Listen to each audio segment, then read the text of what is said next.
Hey there, I'm Ryan with KHB Construction, and today we are going over the key costs in your bathroom transformation.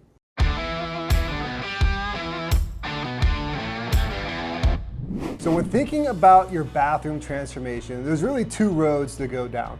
The first is more of a facelift option, and the second is a full-on transformation. We're obviously partial to full-on transformations here at KHB Construction, but let's go over the details of what a facelift looks like compared to a transformation. So a facelift in your bathroom might look like painting the walls, updating some plumbing fixtures, maybe doing some new casing and moldings on the floor and around the door, but there's nothing really structurally moving, there's nothing aesthetically changing in the space, and it's a pretty quick process.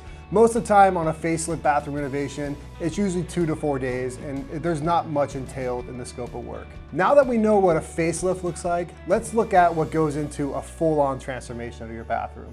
Starting off, there's demolition, and demolition is the fun one. It's the HGTV, showcase of a trade. You go in, you take the sledgehammer, you break up the tub, and it's a really sexy type of trade. From there, it's not that much fun. There's a lot of plumbing, there's subfloor crawls, there's attic crawls, there's also cabinetry, there's paint, flooring, there is molding work, like the baseboard on your floors and the casing around your door. There's a lot of little punch list things, a lot of little details that we have to put together.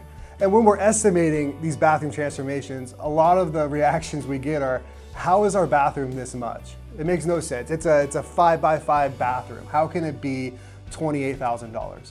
And with this many trades going into your restroom, hopefully that sheds some light on why it costs that much. There's a lot going on. Speaking of costs, let's dive into what those look like in your restroom. What takes up the majority of the costs? And plumbing is really first in my mind when I think of cost in a bathroom. There's a lot more plumbing fixtures.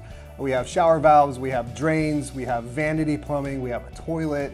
There's a lot going on in a bathroom compared to, let's say, a kitchen renovation. On average, plumbing takes about 2 days longer than it would on a kitchen.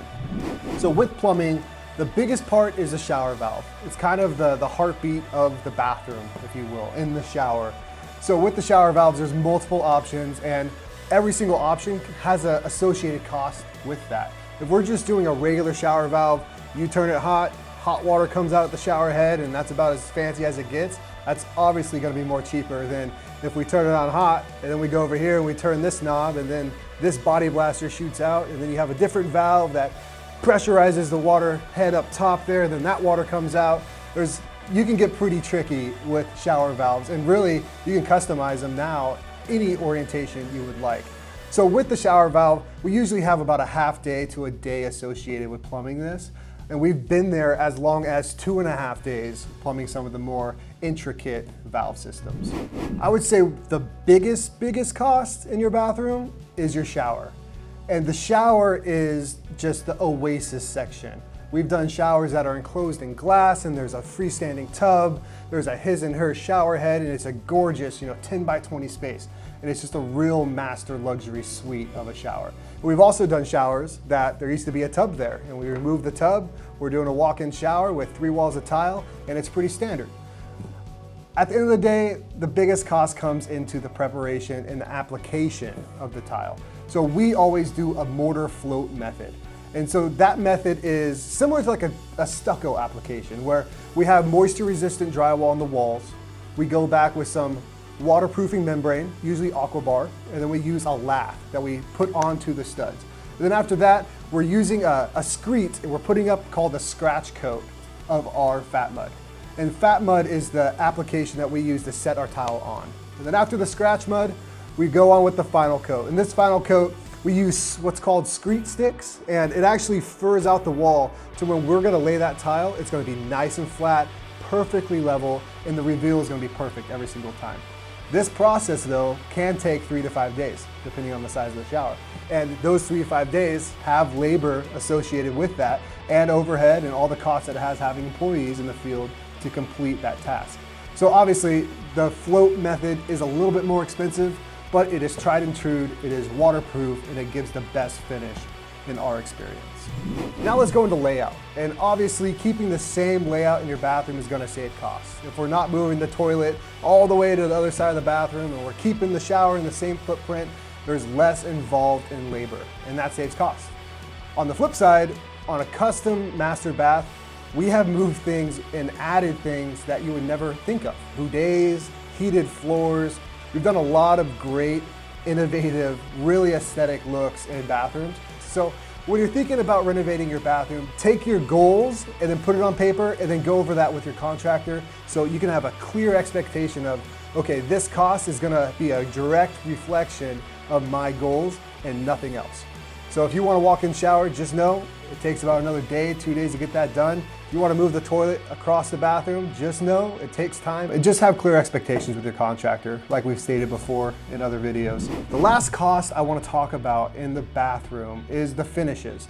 And in the finishes, I'm encompassing the vanity, I'm encompassing solid surface, the towel bars, exhaust fans, heated exhaust fans, recessed lighting, sconce lighting, and just kind of want to break those down for you a little bit. The first cost I want to talk about being a vanity. And so vanities come in kind of two options here. You can get prefabricated, and those often come with a solid surface, built-in integrated sink or an undermount sink that comes with it, and sometimes even come with a faucet and a mirror. I personally love those setups because it just makes the selection easy and everything meshes really well since it's one set. The second option would be a custom vanity. And with a custom vanity, it usually comes into play in master bathrooms when we have a homeowner in their forever home that wants a specific layout and they know exactly how they use their restroom every single day, whether it be integrating an outlet in the back of one of their larger drawers for their hair dryer or straightener, to even just having a tilt out next to the sink. When you're weighing the options of prefab and custom, obviously custom comes a little bit pricier. It just comes down to your needs at the end of the day.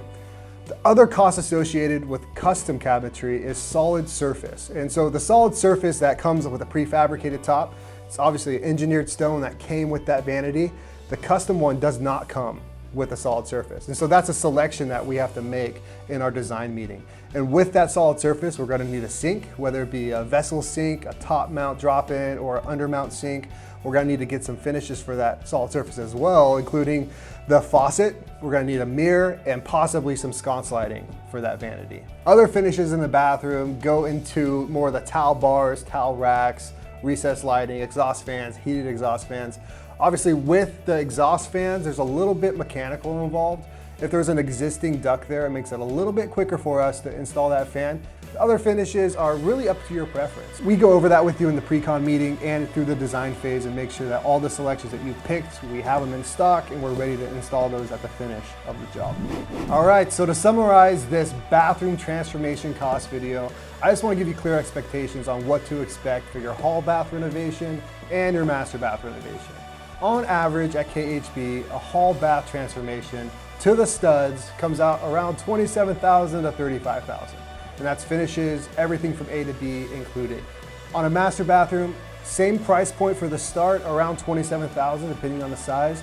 And we've gone all the way up to $90,000 personally in a master bath transformation. So honestly, it comes down to just being honest with your contractor, having a clear budget, and sharing that with your contractor so they can let you know exactly what they can do for you at your price point. Thanks for checking out this video. I hope you got some value from it. If you did, make sure to comment and like below, and we will talk to you soon.